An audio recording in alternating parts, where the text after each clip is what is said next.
მასწავლებლის შეფასების ახალი სქემა შემუშავებულია. სტანდარტის მიხედვით განისაზღვრა მასწავლებლის 4 კატეგორია: მესამე, მეორე, პირველი და უმაღლესი. შესაბამისად, განისაზღვრება ხელფასიც, რა შეფასებები მოყვა პედაგოგების მხრიდან აღნიშნულ სიახლეს, ამას ნინო ბერძის სიუჟეტიდან შეიტყობთ.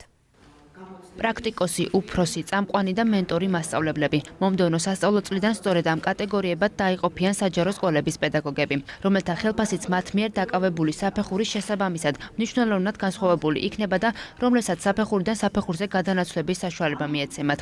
ამისათვის კი მათ გარკვეული რაოდენობის კრედიტების დაგროვება, სკოლის შიდა თუ გარე შეფასებების გავლა და საგნობრივი გამოცდის ჩაბარება მოუწევთ. სქემის პარკლებში მასწავლებლებს მიეცემათ ამა თუ იმ კარიერულ საფეხურზე გასანაწილებელი დრო, კრედიტ ქულები, განსახორციელებელი აქტივობები და ყველა ეს ფუნქცია გაწერილია დეტალურად, რომელიც მასწავლებლებს იმის შესაძლებლობას მისცემს, რომ თავისი საქმიანობა და ზოგადად სკოლამ დაგეგმოს. ძირითადი კომპონენტი შეფასების, რაც მე ვფიქრობ, ყველას აინტერესებს, არის სკოლაზე და სკოლის კოლექტივზე გადატანილი და რა თქმა უნდა, აქ არის ელემენტები სახელმწიფოს ჩართულობისა და გაკვეთილზე გარე დაკვირვებისა.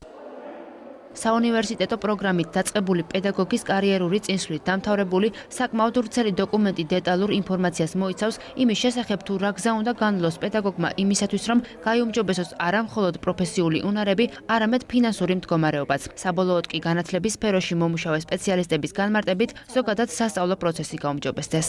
სქემა ფართედ აძლევს მასწავლებელს იმის საშუალებას, რომ მაქსიმალურად შეცვლოს საკუთარი პროფესიონალიზმის, შესაძლებლობების, უნარებისა და დამოკიდებულებების ძალიან კარგად პრეზენტირება, ამის ჩამოყალიბება და ორგანიზებულად მიწოდება მოსწავლისათვის, რაც ამავდროულად მაგალითი ხდება თითოეული მოსწავლისთვის, თუ როგორ შეიძლება მეტად წარმატებული გახდეს და მაგალითი აიღოს არა საზოგადოების სხვა წევრებიდან, არამედ უშუალოდ საკუთარი მასწავლებელი და როგორც ლიდერის პოზიციიდან. ახალ სქემას, რომელიც უკვე მომდევნო სასწავლო წლიდან ამოქმედდება, მასწავლებელთა უმეტესობა დადებითად აფასებს. როგორც პედაგოგთა უმეტესობამ განმარტა, აღნიშნული სქემა მათ კარიერულ წინსვლას ემსახურება. პროფესიონალიზმის განვითარება კი ახალგაზრდა თაობის უკეთ განვითარებას შეუწყობს ხელს. მე ვფიქრობ, რომ მისაღებია ეს სქემა მასწავლებლებისთვის, ჩვენთვის ერთგვარი სტიმულიც კი არის. რა თქმა უნდა, ცოტა შრომა გვემატება, საქმე გვემატება, მაგრამ რადგანაც პედაგოგები ვართ და ეს ტვირთი ავიღეთ ჩვენს თავზე და შევასრულოთ კიდევაც ეს საქმე. თუმცა ვფიქრობ, რომ ალბათ ხელფასიც უნდა იყოს ადეკვატური და შესაბამისი ამ ჩვენი შრომის.